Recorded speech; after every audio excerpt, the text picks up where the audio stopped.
It's Ryan Lizzo with Tell Us News, here with former Congressman Joe Walsh, someone whose career I have followed. I probably sort of covered you back in the day, Joe, but we've never met or talked, and I've certainly been following you in recent years because there just aren't, sadly, that many Republicans, and especially elected officials, former elected officials, who have taken the journey that you've taken. Yeah. And of course, the reason I'm having you on today is because I wrote something and you said something really nice about it. So that makes you like an automatic guest. Boom! Yeah. And this is probably like your 10th live of the day. So like your energy level is insane. Yeah, but this one, I've not been looking forward to one more than this one. Ryan, Liz, I've been a fan for a long time of your work. And again, everybody who's jumping on and joining us, if you subscribe to me, damn it, I want you subscribing to Ryan Liz as well. So subscribe to both of us. Same goes for anyone who subscribes to Tell Us and is not subscribing to Joe. And hit those hearts. It does something to the algorithms. I was exhausted last night, and I came across your piece that you wrote, I think a day or two maybe after Charlie Kirk was killed. It was a couple of days. It took me a couple of days to think about what I wanted to say. And Ryan, I don't know what your experience is like. You're a writer, but every now and then I read something and a fucking light bulb goes off. And the piece you wrote about Charlie and how it kind of exemplified the way this Republican Party has changed, kind of like from Tea Party to MAGA. And I'm reading this fucking thing, Ryan, and I'm thinking, oh my God, I didn't talk to Ryan, but it's like I talked to you. It was a spot on piece about how my former party has really changed. And I'd recommend everybody listening, go back a few days and read Ryan's piece. It's outstanding. I appreciate that. You can find it at telos.news, telos.news, or just look me up on Substack. And, the title of the piece is just On Charlie Kirk. And I was joking with Joe before we went live that talking to him is like, the reporter calling the source after the fact, to get the quotes, because you lived the history I was trying to describe there. I was covering it at the time. Yeah. And let me just for people who are just tuning in, basically what I was, what I wanted people to know about the history of Kirk is that he overlapped in this, his life as a political activist overlapped with the most important decade of politics, certainly in my life. I'm 51, the most consequential decade. And he started out as a young man, as a high school or college Tea Party activist. And I was reading a lot of the obituaries and biographical pieces about Charlie, and kept coming across one story that he told about a book that influenced him by the president of Hillsdale College. Yeah. And in my brain that doesn't work these days is forgetting the name of the book. But the book essentially was about the Declaration of Independence and the Constitution and the link between them and the important link between them. It's a bit of a facile argument. It's not a terrible book, but the thing that struck me is that what obsessed the Tea Party movement back then was reverence for the Constitution. Amen. And reverence for the structures of the Constitution. And in this author's view, you can't. Sorry about the dog in the background. You can't.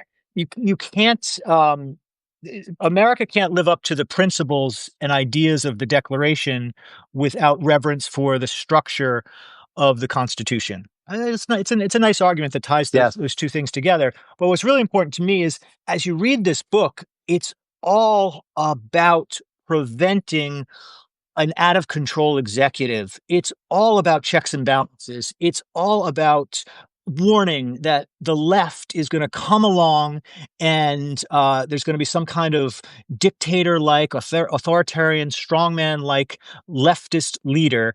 And the movement you were part of, at its core, was libertarian. It was a backlash to the Obama era, to that, and this is, if you look in history, since the, most of the 20th century and into the 21st century, anytime a Democrat is elected, there is usually an anti-government backlash in this country. It's part of the seesaw of our politics. And that was the Tea Party movement.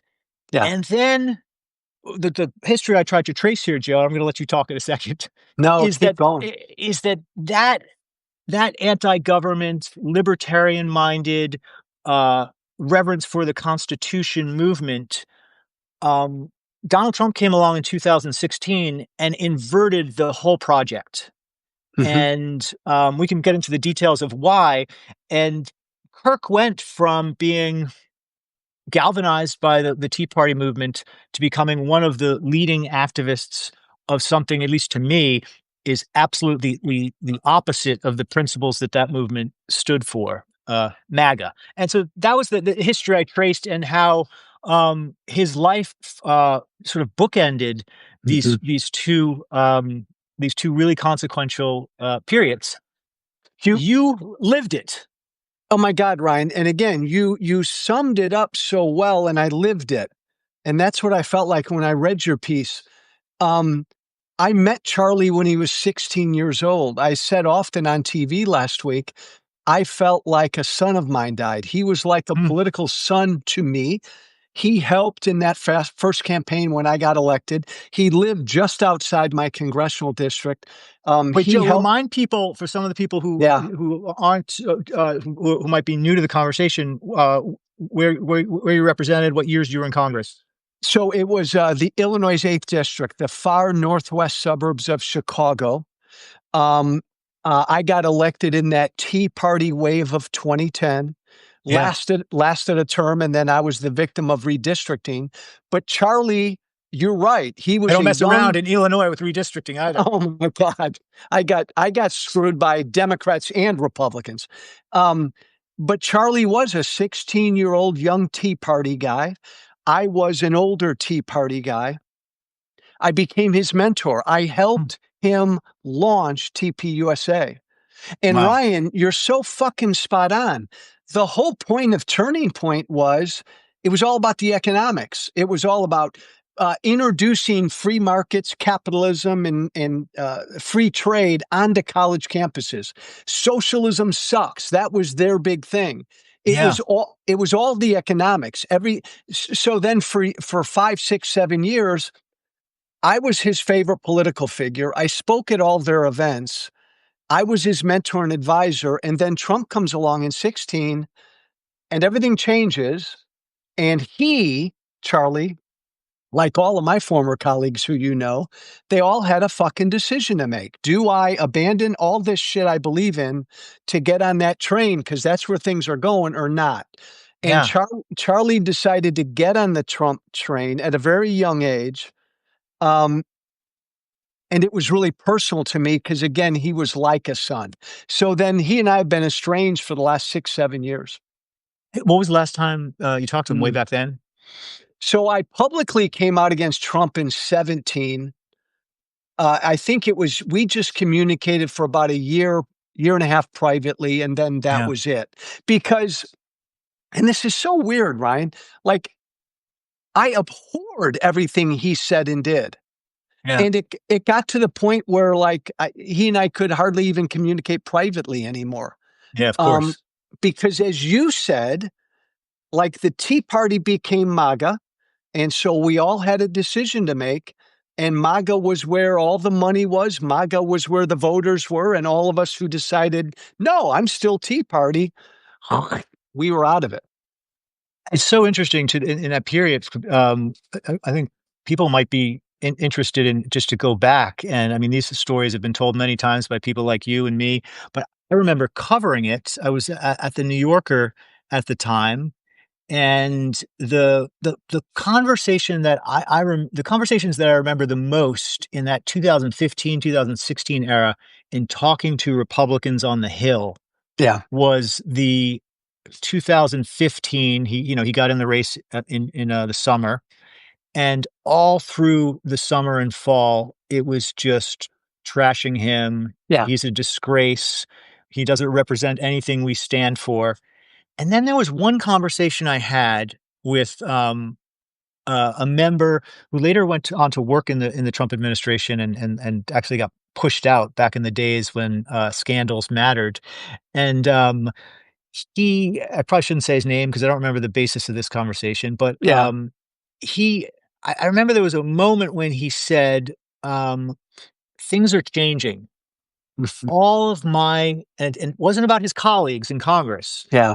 It was, he said, "All of my constituents like this Donald Trump guy." Boom.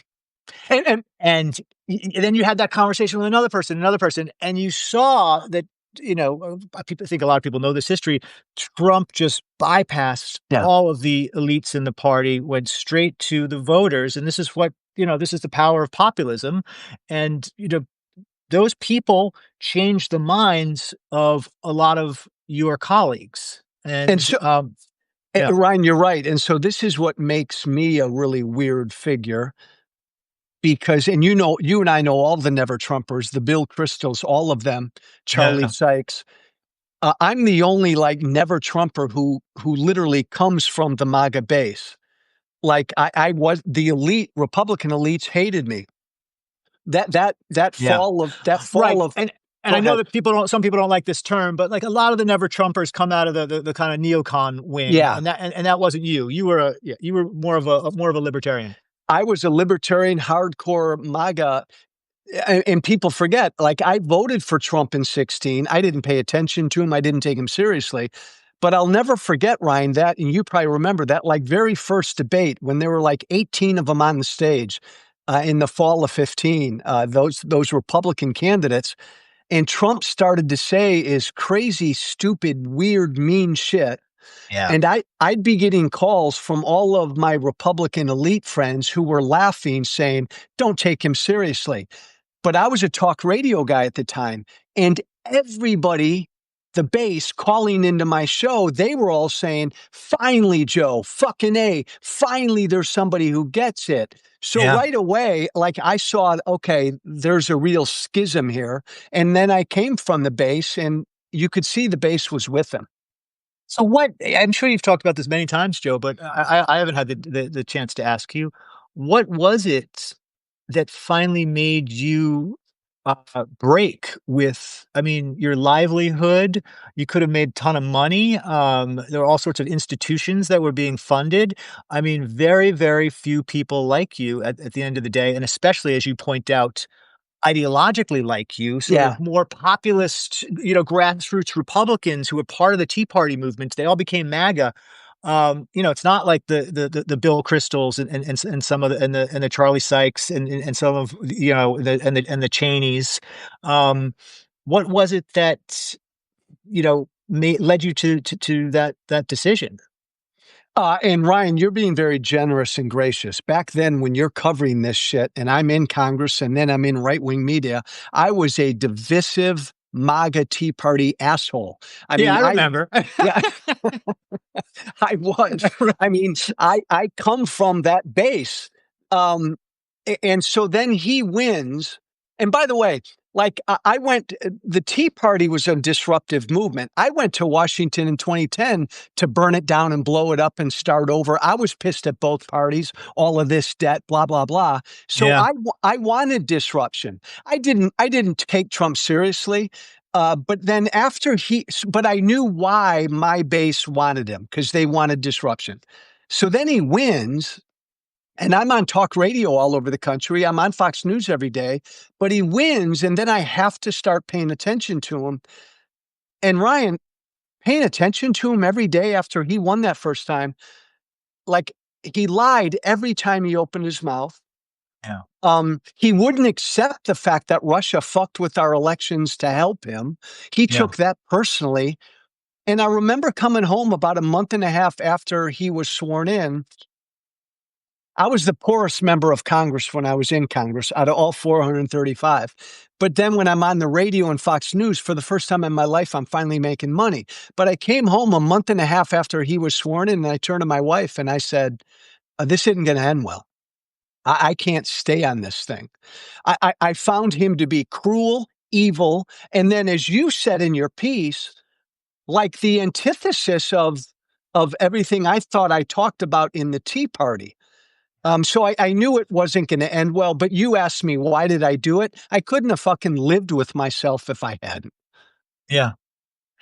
Well, it's I think a lot of people, when faced with that kind of decision, think that they would make the decision that you made, and actually what we've learned is it's actually an incredible minority of people who make that decision, that it's much, much easier to kinda look around and say, "Oh, well, my buddy from South Carolina is okay with Trump. The voters like him. In a democracy, I should just, listen to them." Because I think I Yeah. would hear a lot of members say that, like, "Hey, my people like this guy, and that's the essence of democracy." And there is, there's obviously there's something to that. But And what, you remember, Ryan, you remember back then too, like when I finally then publicly came out against Trump in yeah, 17, 18, and I took a blowtorch to my career. Damn near all of my Republican colleagues privately called me and said, Joe, I fucking agree with you, but I can't say that publicly.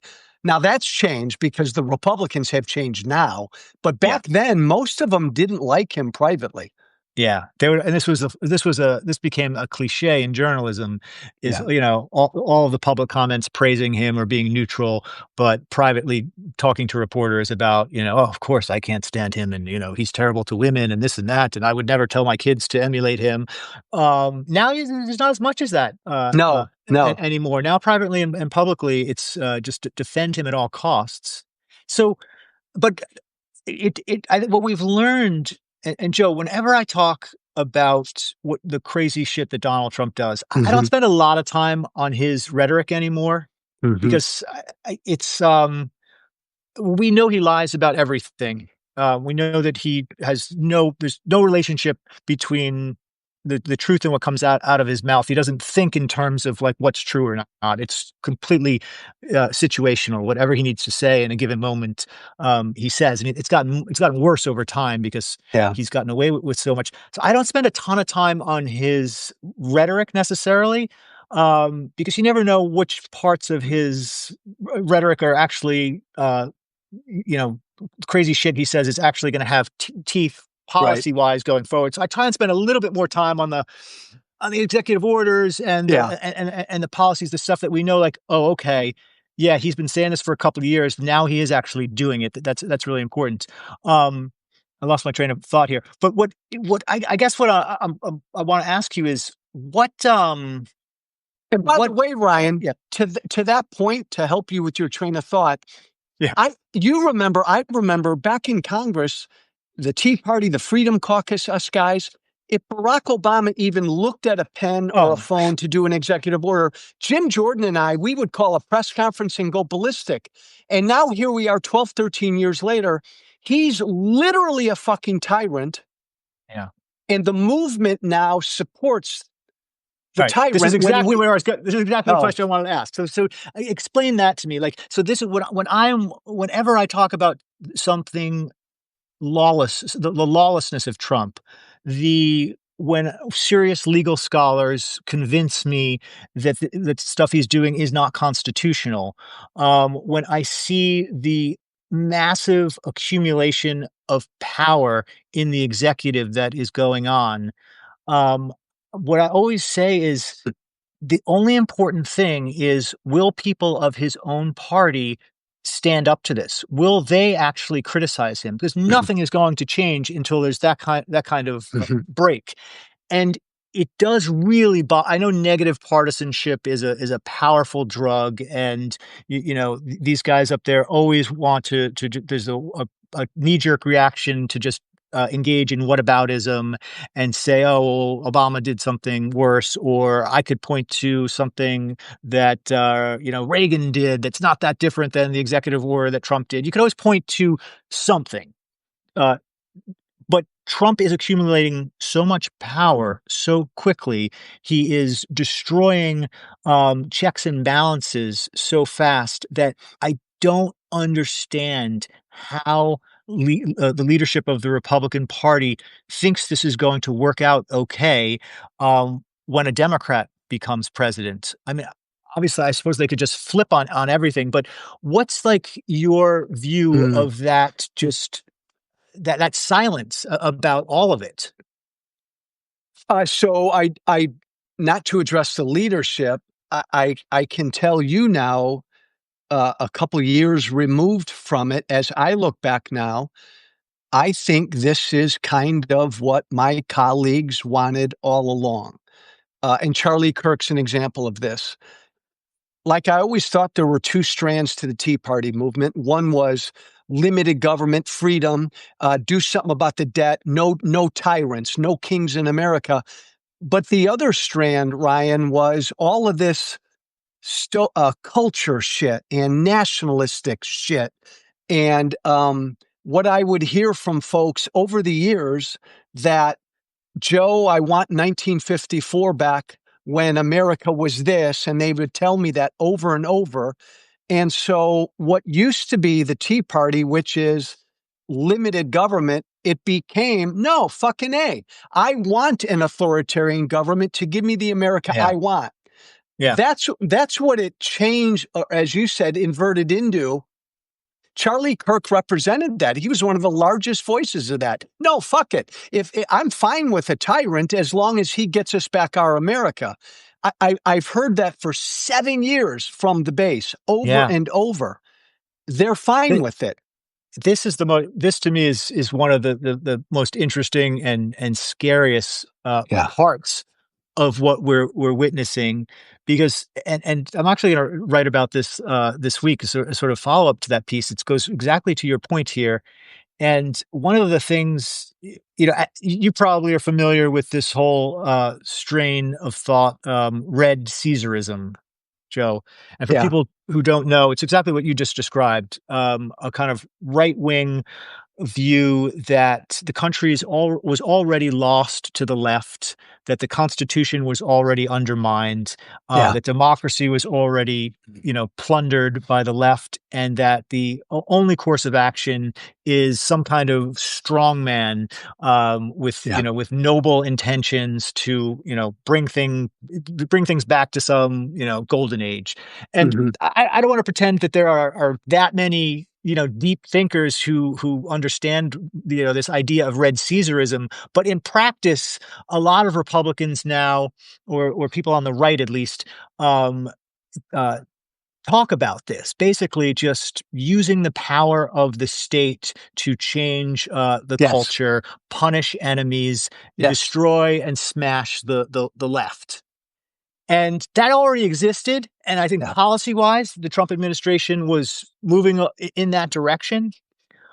What has happened since Kirk was assassinated is it has spread. yeah. The number of voices, both on the fringes and in the, whatever you would call the Trump mainstream, people like Laura Loomer, Mhm. someone who I can't believe we have to take seriously, but she has the president's ear. Um, Stephen Miller and JD Vance on this podcast the other day, they're talking that language more openly than before, and I feel like the killing of Kirk has really catalyzed that very scary movement. Someone Completely, points out Bannon, yeah, Bannon too. Ryan, completely. And again, Charlie was one of the biggest practitioners of this. This may sound funny, but if another major MAGA voice last week were assassinated and it wasn't Charlie Kirk would be one of the biggest voices out there right now calling for a war against the left. He'd be the one at a vigil saying, this is a battle between good and evil. Um, Mm. Again, this was always there. I wish I had addressed it more early on. But Charlie Kirk was a Christian nationalist, Christian nationalism, white Christian nationalism. It's always been kind of hip and hip with the Tea Party. But when we went to Washington and we didn't do shit about the debt and any of the economic stuff, all of this other stuff came to the fore. And that's the stuff that Trump tapped into, and it just blew up. And it kind of like elite level, how do these people reconcile the early I mean, it was called the Tea Party. It was obsessed with the founding documents. How do they reconcile the sort of the thing that I was talking about before and that I wrote about, the reverence for the Constitution, the obsession with an executive who acted even slightly like a dictator, with the encouraging Trump to do that now? I mean, do you and I you know, I know that's not an easy question to answer, but to me, it's one of the great riddles of Republicans these days, is just the complete absence, a lack of interest in that subject. Like, Well, just totally, they just don't wanna talk about it. so some of it is personal and professional interests. If you speak out against what it is, if you do what I did or my friend Adam Kinzinger did, you're done. You're done. So it's all over. And we don't talk about that enough, Ryan, but you know, because you've been around politicians your whole life, that's a big deal to say that my political career is over. That's a big Yeah. deal. Yeah. But then what I would hear from my former colleagues in Congress and in right wing media over the years was, Joe, this is just a temporary thing. Like some of them would say, and even Paul Ryan said this publicly one time, this is just a storm we got to get through to get to the other side. If we need muscle right now and we need a strong man right now, we'll just to right the ship, then Yeah. we'll get back to the Constitution, Joe. But right now we need a strong man just to get us there. Yeah. I hear that.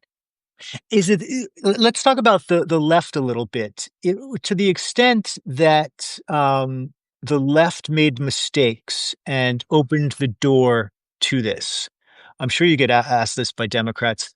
What do you think, what do you think the issues are where, Democrats, I don't wanna say helped Trump. I don't wanna victim, blame, but, people vote for all kinds of different reasons. A lot of voters, don't have time to think about all the, things that you and I know, have an encyclopedic knowledge of when it comes to Trump, and can easily be turned off by something on the other Yeah. side and say, "Fuck it, I'm voting for this crazy guy," or, and go back to my life.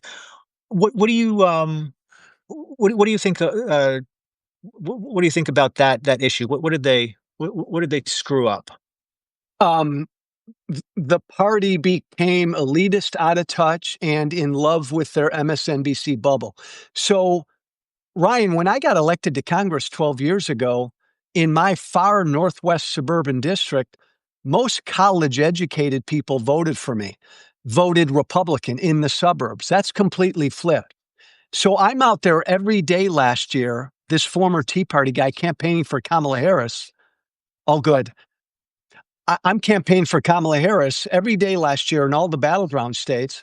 And what I would hear over and over from people who kind of just pay attention to politics once a week, just regular people, they would say to me exactly what you just said. They would say, Joe, I know he's a fucking asshole, but I know he's a fucking asshole, but the Democrats look down on me and don't understand me. Yeah. And I would hear variations of that from everybody kind of in this middle. And a lot of it had to do with those two big issues of immigration and crime, street crime. They would often hearken to these issues, even though Trump and MAGA demagogued the issue of immigration. They rightly felt like Democrats weren't paying attention to it. And so they had a choice, what they told me, between an asshole and a party that's just utterly out of touch with what I care about. And a lot of them chose the asshole. Yeah. Yeah, I mean, you're probably familiar with this, but, David Frum, a great writer and Yeah, former Republican operative for the Bush White House, who writes at The Atlantic now, who's always been a little bit more right-leaning on immigration. yeah, He's one of the most trenchant critics of Trump these days, but, he famously wrote that, if liberals don't enforce the immigration laws, yeah, fascists will. yeah. And, there's some truth to that. Um, Like Ryan, remember that debate? The one debate he had with Harris when he actually said it. He said, "They're coming here and they're eating your cats and dogs." And again, yeah, this schism, all the elites laughed. and all the never Trumpers laughed. But my God, I was bombarded by just regular folk in the week after that debate who said, all right, maybe Trump didn't put it as well as he should, but damn it, he's talking about it. Now, it was all bullshit. It was all dangerous lies, but they all heard a regular guy who at least was talking about that issue. Yeah. In the wake of Charlie Kirk's killing, watching the heated rhetoric and the sort of calls for, you know, making being a Democrat illegal and all the crazy stuff. How and then some of the more serious stuff that JD Vance and Stephen Miller said recently.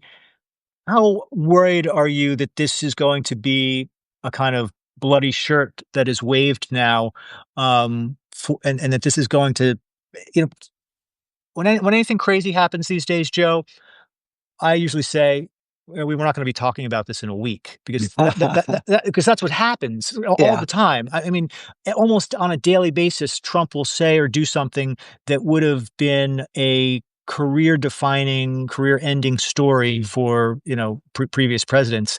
And so, massive consequential events fade quickly.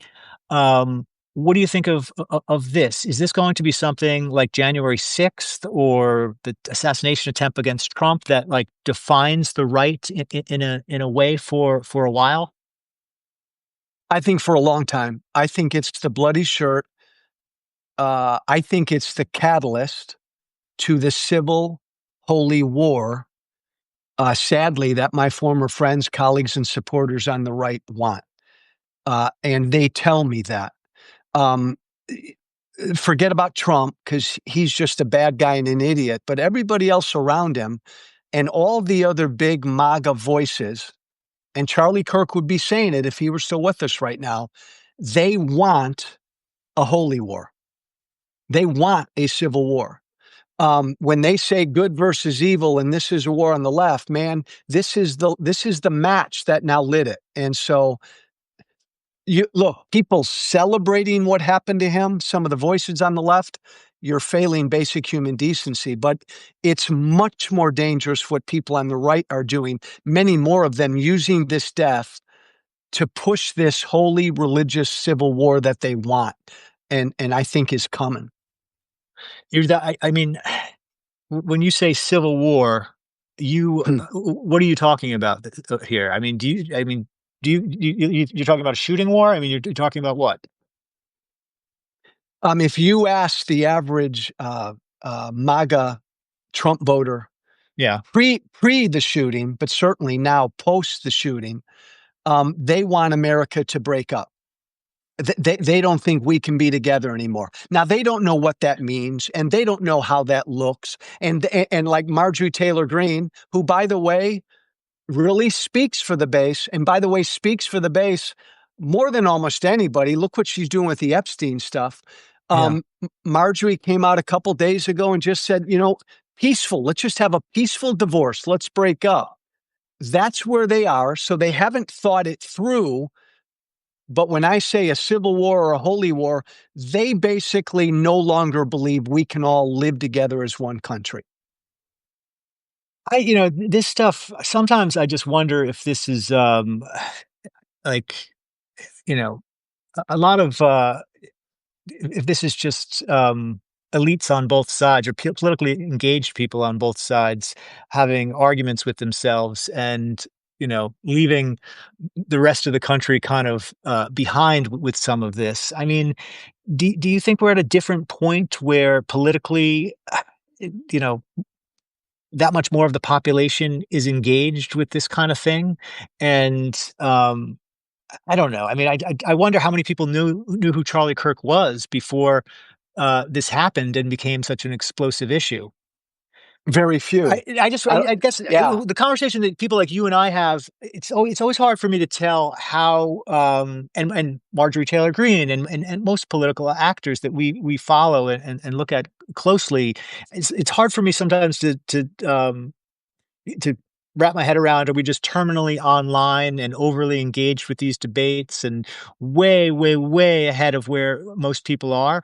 Or, is that the way it always is? And political actors kind of, lead things. And if something approaching a civil war, a divorce comes, then the rest of the country has to suddenly be grappling with it. And everyone will soon have an opinion on that. And you shouldn't ignore these things. You know what I'm getting at? I know what you're getting at, and I agree with a lot of it. And I do think the online culture is different than the average culture out there. I think more people are becoming online. I think this Kirk assassination has been seen by I'm going to plug a charger millions. in. So just stay there. Go ahead. Oh, all good, Ryan. This first, the video. That's a great view, by the way, my friend. Oh, thank you. The Yeah. It's just, yeah. the video of the shooting has been seen repeatedly by millions and millions and millions of people, Ryan, who ordinarily would not have seen it. So I think this has seeped beyond the online world and has seeped out there into the culture. Um, the Yeah. I think that, yeah. Republican elected officials, there are true believers. Like if you and I had a conversation with Marjorie Taylor Greene privately, she Yeah. wants a divorce. Most Republican elected officials don't. But the final thing I'll say, Ryan, is the Republican Party base is in a really different, scary place right now. And without leadership from Republican elected officials, I don't know how the direction changes. Yeah. All right, Joe, I want to keep talking, but my battery is at 1% on this freaking phone. And for Stop. very complicated reasons, I've got a charging problem here. And I literally want to go for 20 more minutes. And but I don't want to have one of these blackouts. So this is a very embarrassing way to end this. Shut. But I think we covered a lot. And please, if you are one of my subscribers and don't know about Joe, go and subscribe to his Substack. Ryan, we will continue this. Everybody read Ryan's piece. Make sure you're subscribed to both of us. Ryan, my friend, we'll continue this. Let's do it again soon, Joe. Thanks a lot. Thanks, brother. Thanks, everybody. Bye bye.